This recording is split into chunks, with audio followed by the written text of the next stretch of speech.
If you're watching this video, then chances are you're on an internet connection. This means that you're either on a wired connection, in other words connected via an Ethernet cable, or on a wireless connection, in other words connected via Wi-Fi. But that's not why we are here though. We are here to talk about LiFi, the future of wireless connection.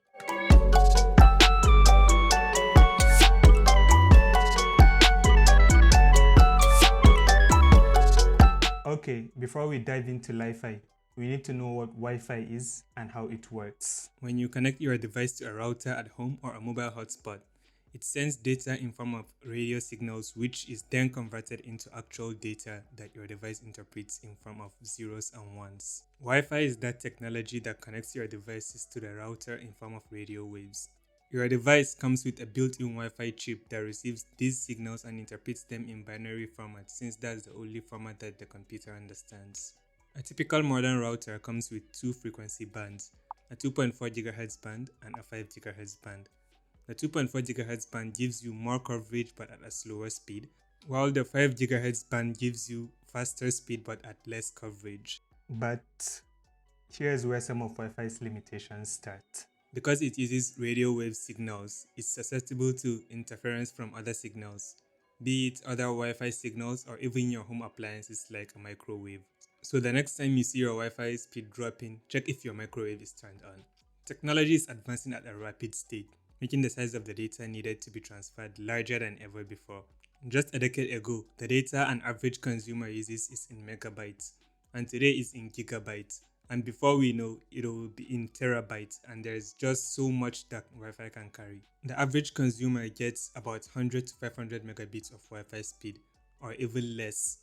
While if you have the new 5G technology, you can get a speed of up to 1 gigabits per second. Here's where LiFi comes in. LiFi uses light to transmit data across devices using LED lights. It does this by what's called visible light communication, or VLC, which works by flickering the LED bulbs on and off at a very high speed that's too fast for the human eye to even notice. With this, receivers specially made for transmitting LiFi can transmit the light into actual data. This means that we can transform every light bulb into its own data transmitting machine. See it as every light bulb being its own wireless access point. Unlike Wi-Fi, which spreads out its signal by the use of radio waves, light travels on a straight path, focusing LiFi signals in a direct line of sight, making it possible for it to transmit a lot more data than Wi-Fi, resulting in faster connection and data transfer. In 2015, researchers at Oxford University achieved a speed of 224 gigabits per second. That's almost 2.5 times faster than a fiber optics network cable at the time. And that was in 2015. That's crazy. You know how you are always being told not to connect to public Wi-Fi because of privacy and security issues? Well, with LiFi you don't have to worry about that. Since light doesn't penetrate through walls or any opaque objects for that matter, it's more secure than Wi-Fi because a hacker has to be in the same room as you in order to access any data or perform any malicious activity.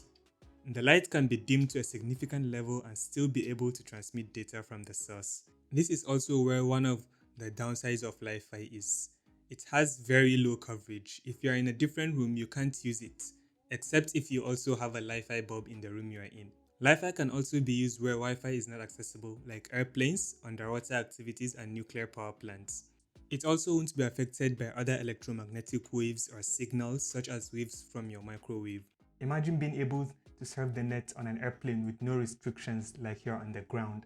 When it comes to roaming, a technology known as handover is used to enable seamless transition between LiFi cells.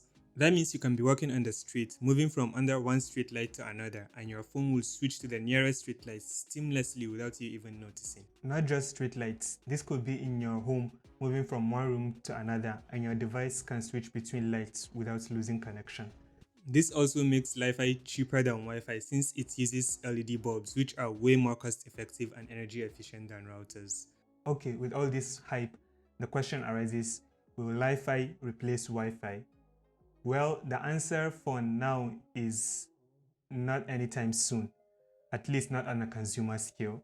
Wi-Fi is so ubiquitous that replacing it in a small time frame is close to impossible. There are currently about 4 billion people in the world using LiFi. That's a large number. And as with any technological innovation, LiFi needs adoption.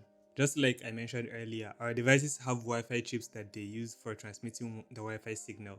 Devices will also need LiFi chips or at the very least dongles or modems in order to connect using LiFi.